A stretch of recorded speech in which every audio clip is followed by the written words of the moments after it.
This is a war that should have never happened. It's a war the Russians tried repeatedly to settle on terms that were very, very beneficial to Ukraine and us. The major thing they wanted was for us to keep NATO out of the Ukraine. The big military contractors want to add new countries to NATO all the time. Why?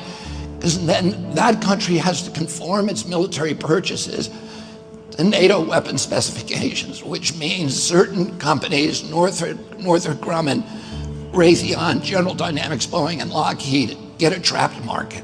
In March of 2022, we committed $113 billion.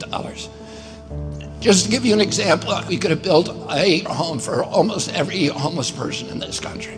We then committed another $24 billion since then, 2 months ago, and now President Biden's asking for another $60 billion. But the big, big expenses are going to come after the war, when we have to rebuild all the things that we destroyed. Mitch McConnell was asked, can we really afford to spend $113 billion to Ukraine? He said, don't worry. It's not really going to Ukraine. It's going to American defense manufacturers. So he just admitted it's a money laundering scheme. And who do you think owns every one of those companies? BlackRock. So Tim Scott, during the Republican debate, said, don't worry, it's not a gift to Ukraine, it's a loan. So raise your hand if you think that that loan's ever getting paid back. Yeah, of course it's not. So why do they call it a loan? Because if they call it a loan, they can impose loan conditions. And what are the loan conditions that we impose on? Number one, an extreme austerity program, so that if you're poor in Ukraine, you're going to be poor forever.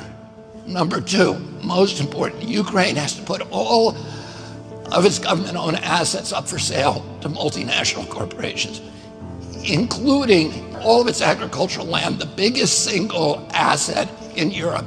In Ukraine, there's been 1,000 years of war fought over that land. It's the richest farmland in the world. It's the breadbasket of Europe. 500,000 kids almost, Ukrainians have died to keep that land as part of Ukraine. They almost certainly didn't know about this loan condition. They've already sold 30% of it. The buyers were DuPont, Cargill, and Monsanto. Who do you think owns all of those companies? Yeah, BlackRock. And then in December, President Biden gave out the contract to rebuild Ukraine. And who do you think got that contract? BlackRock. So they're doing this right in front of us. They don't even care that we know anymore, because they know that they can get away with it. And how do they know that? Because they have a strategy. And that strategy is an old strategy, which is they keep us at war with each other. They keep us hating on each other. They keep the Republicans and Democrats fighting each other, black against white, and all these divisions that they sow.